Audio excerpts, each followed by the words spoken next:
कि उत्तराखंड सरकार ने वर्तमान में जो बैकडोर एंट्री का जो धंधा शुरू किया है, जिस बैकडोर एंट्री के माध्यम से पहाड़ी प्रदेश के युवा इस उत्तराखंड में ग्रुप सी और ग्रुप डी पर बैठे हैं, ग्रुप सी और ग्रुप डी में नौकरी कर रहे हैं, कहीं न कहीं ये आपके पदों को खत्म कर रहे हैं। कहीं न कहीं जो विधानसभा चुनाव 2022 में हुआ था, उससे पहले कुछ विज्ञप्तियां जारी हुई थी। अगर मैं उदाहरण के लिए कहूँ तो राज्य पर्यवेक्षक की 264 पदों पर विज्ञप्ति जारी हुई थी और चुनाव जीतने के बाद, सरकार बनने के बाद उस विज्ञप्ति को कम करके केवल 53 पदों पर विज्ञप्ति या भर्ती करी जा रही है। उन पदों पर किसको भरा गया? हम ये सवाल पूछना चाहते हैं। ये सवाल हर नौजवान को पूछना पड़ेगा, सरकारों से पूछना पड़ेगा कि आप जो ये बैकडोर का धंधा कर रहे हैं, ये किसके लिए कर रहे हैं? हमारे जो हक हकूकों को मारा जा रहा है, किसके लिए मारा जा रहा है? अगर मैं अभी कहूँ, अभी कुछ दिन पहले परेड ग्राउंड में युवा सम्मेलन किया गया, युवा महोत्सव किया गया। उस महोत्सव का क्या आउटपुट निकला हमें तो नहीं पता, परंतु प्रश्न चिन्ह जरूर खड़े होंगे। मैं कहना चाहता हूँ, उस युवा महोत्सव में एक पर्याप्त पोर्टल को लॉन्च किया गया। वो पर्याप्त पोर्टल क्या है, ये आपको जानना पड़ेगा। हर उस नौजवान को जानना पड़ेगा जो उत्तराखंड में तैयारी कर रहा है। हर उस नौजवान को जानना पड़ेगा जो 12-12 घंटे 14-14 घंटे पढ़ाई कर रहा है। ये पर्याप्त पोर्टल है क्या? अगर मैं अपनी भाषा में कहूँ, उसे मैं अपनी भाषा में परिभाषित करूँ तो एक पर्याप्त पोर्टल क्या है? सेवाजन कार्यालय और विभागों के बीच का एक दलाल है। और मैंने इसी दिन कहा कि आप देखते रहिए, साल भर, 1.5 साल 2 साल का इंतजार करिए। अगर ये पर्याप्त पोर्टल सेवाजन कार्यालय और विभागों के बीच का एक दलाल उभर कर नहीं आया तो कहना।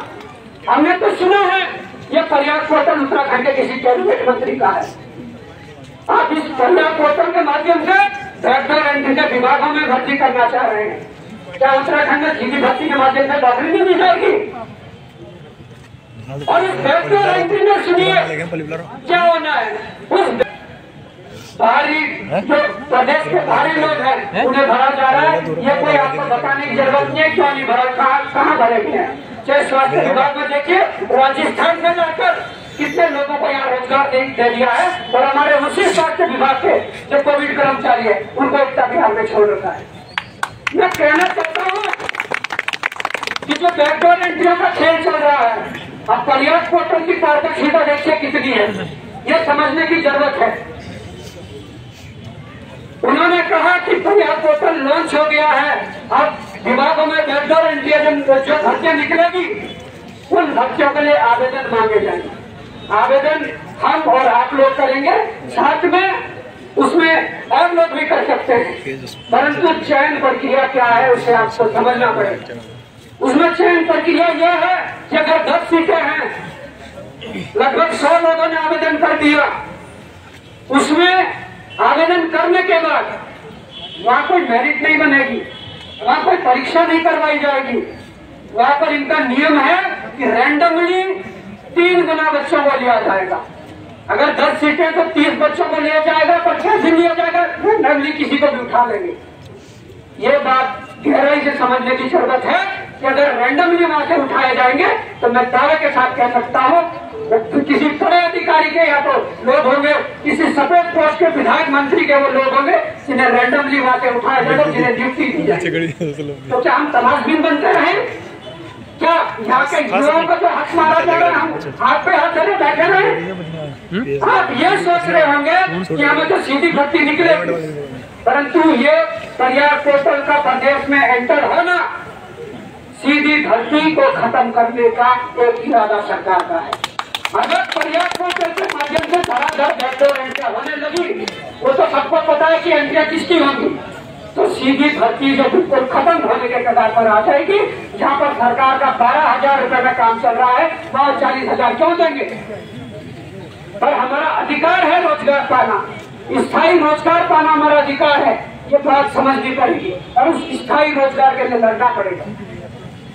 उत्तराखंड में 23 वर्ष उत्तराखंड को बनकर हो गए। उत्तराखंड की सरकारों ने, मुझे कांग्रेस की सरकार रही हो या भाजपा की सरकार रही हो, मैं ये कहना चाहता हूं कि उत्तराखंड की सरकारों ने क्या किया। तो इन लोगों ने पीआरटी के माध्यम से होमगार्ड भी लगा दिए, इन लोगों ने पीआरटी के माध्यम से अनेकों विभागों में भी लोगों को भेज दिए। पर जब जरूरतें पूरी हो गई, उस कर्मचारी ने चाहे 5 साल जॉब करी हो, 7 साल जॉब करी हो, 10 साल जॉब करी हो, जब सरकारों के काम पूरे हो गए, जब उनका मतलब निकल गया, उन्हें बेसहारा छोड़ दिया गया, उन्हें अनाथ की तरह छोड़ दिया, उन्हें नौकरियों से निकाल दिया। क्या इसी दिन के लिए ये इंतजार हम कर रहे हैं? क्या कल के दिन हमारे भाई बहनों के साथ, हमारे बच्चों के साथ ये जो परिपाटी आगे चलकर और मजबूत बनेगी, इसे हमें मजबूत करना चाहिए या इसके खिलाफ खड़ा होना चाहिए? ऐसी परिपाटी को उठा फेंकना चाहिए? क्या करना चाहिए? मैं कहना चाहता हूँ, मैं यह भी कहना चाहता हूँ कि जिस प्रकार से उत्तराखंड में ये खेल चल रहा है, उसके लिए उत्तराखंड बेरोजगार संघ की जो पिछली मीटिंग हुई है, उस मीटिंग में यह भी निर्णय लिया गया है कि उत्तराखंड में एक रोजगार सुरक्षा कानून आना चाहिए। जिस प्रकार से आज ये कोविड कर्मचारियों की हालत देख लो, आज उन पीआरटी नौजवानों की हालत देख लो, जिन्होंने विभाग को, उत्तराखंड सरकार को, उत्तराखंड को, इस समाज को 10-10 साल नौकरी पर दिया है, परंतु आज उन्हें हटाया जा रहा है। चाहे उन वन कर्मियों की हालत देख लो, जिन्होंने 10-10, 12-12 साल विभाग को दिया है, परंतु आज उनको हटाया जा रहा है। इसलिए उत्तराखंड में रोजगार सुरक्षा कानून की मांग होनी चाहिए।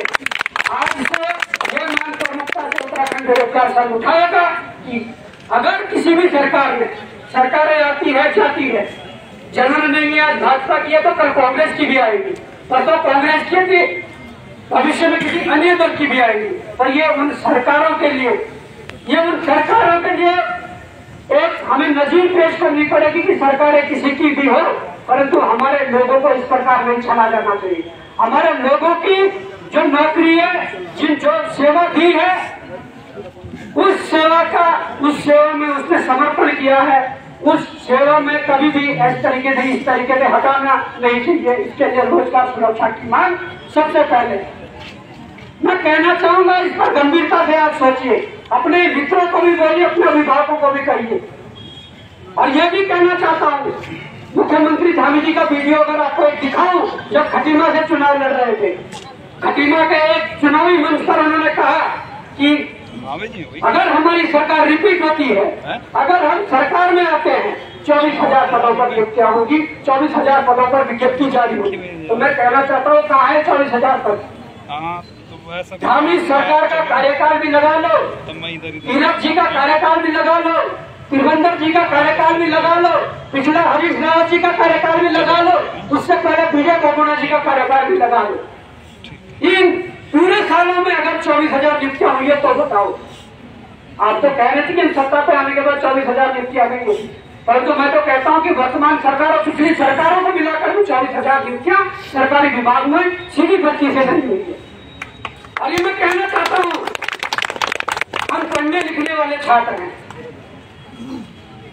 आज का युवा उस दौर का युवा नहीं रहा जब वो जागरूक नहीं था, जब वो साक्षर नहीं था, जब वो पढ़ा लिखा नहीं था।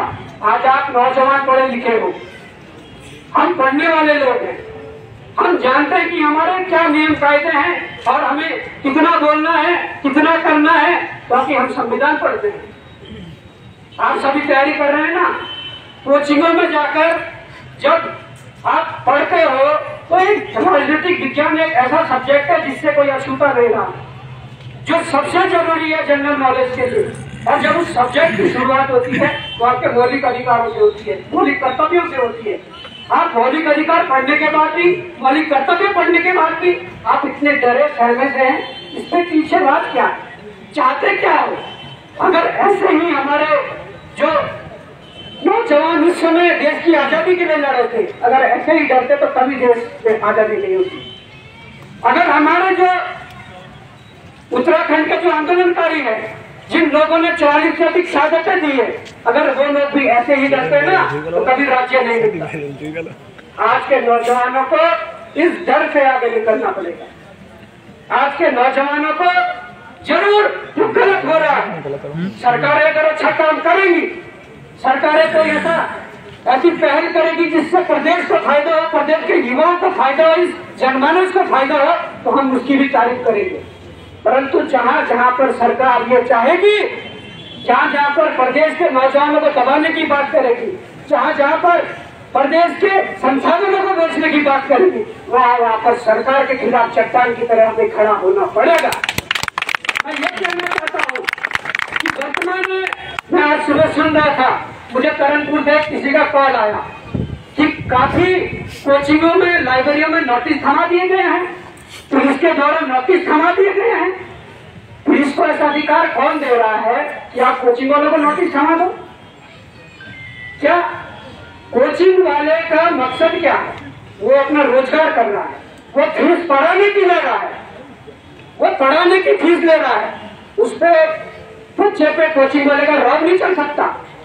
कोचिंग वाला अगर ये कहे कि आंदोलन में चले जाओ, बच्चे की स्व इच्छा हो चाहे ना जाए, या कोचिंग वाला ये कहे कि आंदोलन में मत जाओ, वो बच्चे का रौब नहीं झाड़ सकता। ये बच्चों को खुद सोचना पड़ेगा, युवाओं को खुद सोचना पड़ेगा। वो फीस पढ़ने की जाते हैं, उनके आर्डर लेने की फीस नहीं जाते हैं। और मैं ये भी कहना चाहता हूँ, ये हरकतें लगातार लंबे समय से हो रही है, खासकर 9 फरवरी के बाद इस प्रकार के युवाओं को डराने और धमकाने और कुचलने की बात की जा रही है।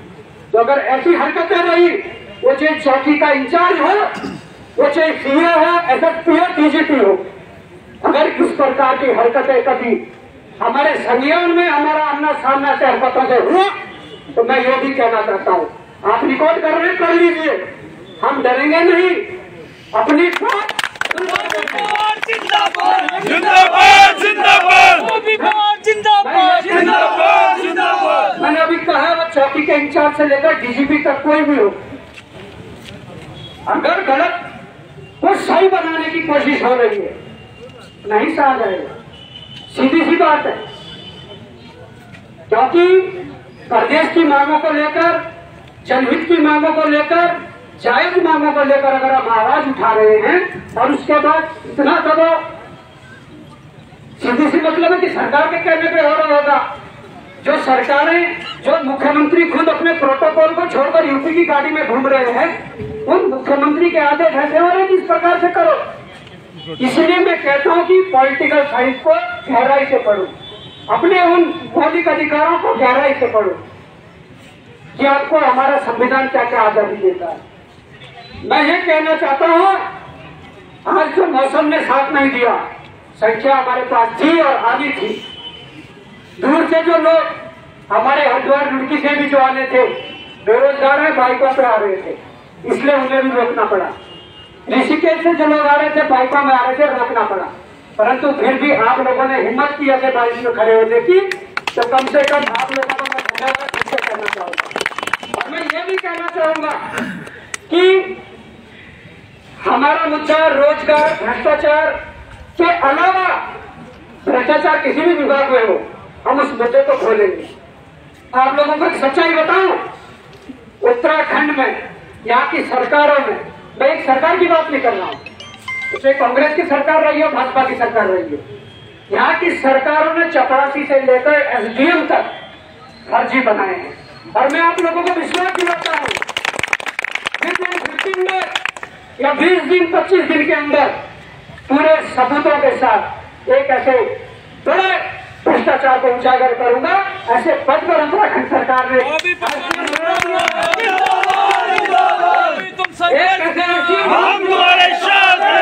नंबर आने के बाद या जिनका पूरे इतनी मोटी फाइल मैं लगातार उस पर काम कर रहा था और अब जाके वो कंप्लीट होने वाली है। जरूर आप सबके सामने वो नजारा दिखाऊंगा। उत्तराखंड में कपड़ा तुझे लेकर जुगाड़ पर बनते हैं, पैसे देकर बनते हैं।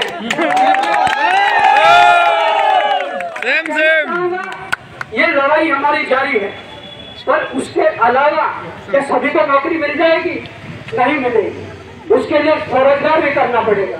उसके लिए जहाँ ठेकेदार आज यहाँ उत्तराखंड में ठेके, गुजरात के ठेकेदार आ रहे हैं, हरियाणा के ठेकेदार आ रहे हैं, राजस्थान के ठेकेदार आ रहे हैं, ठेकेदारी हमारे लोगों को करनी पड़ेगी। और उस ठेकेदारी में कितना बड़ा घपला चल रहा है।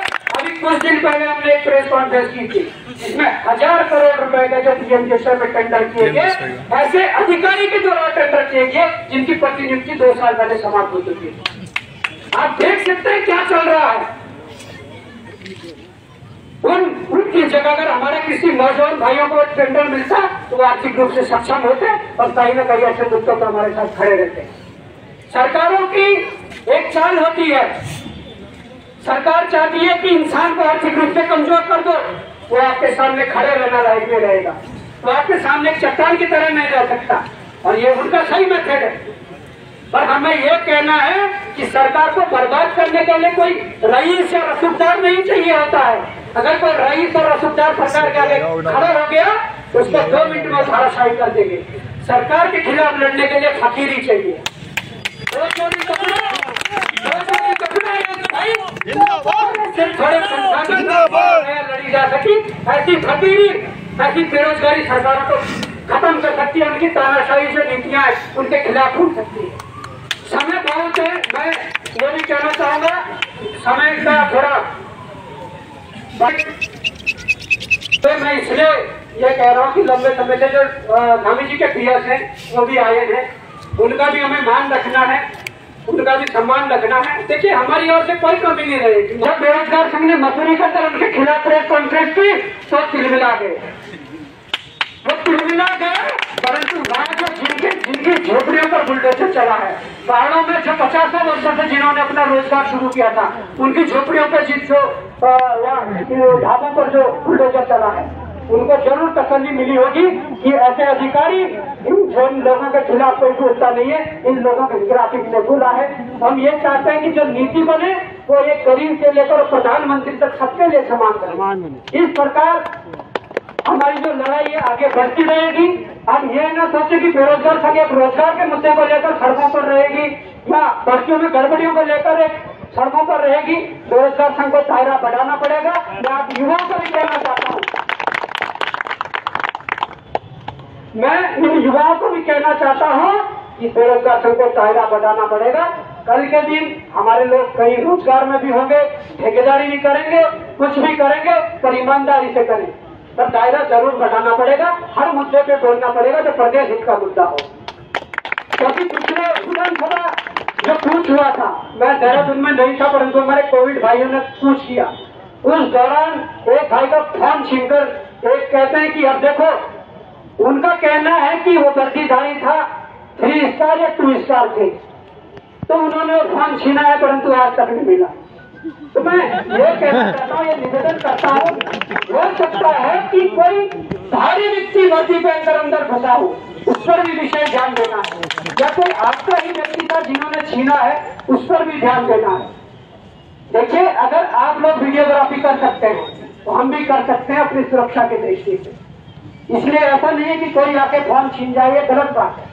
हम आपके ही परिवार के लोग हैं, हमारे परिवार से कई पुलिस विभाग में हैं, कई सेना में हैं, कई दूसरे विभागों में। ऐसा नहीं है कि हम सब साथ के लोग हैं। और ठीक है कि पुलिसिंग व्यवस्था अंग्रेजों के टाइम की चली आ रही है, जिस प्रकार ये चीजें हो रही है। तो मैं ये कहना चाहता हूँ कि हमारे बीच जो मुख्यमंत्री पुष्कर सिंह धामी जी है, उनके पीएस कालकोटी जी हैं, तो वो ज्ञापन के लिए आए हैं। और मैं ये कहना चाहता हूँ कि ज्ञापन पूरा पढ़कर सुनाया जाएगा। और मैं कहता हूँ कि थोड़ा पीछे हो जाइए, कोई दिक्कत नहीं है। पूरा ज्ञापन बिंदु नंबर 1 से और अंतिम बिंदु तक पढ़कर सुनाया जाएगा और उसके बाद ज्ञापन सौंपा जाएगा। ज्ञापन तो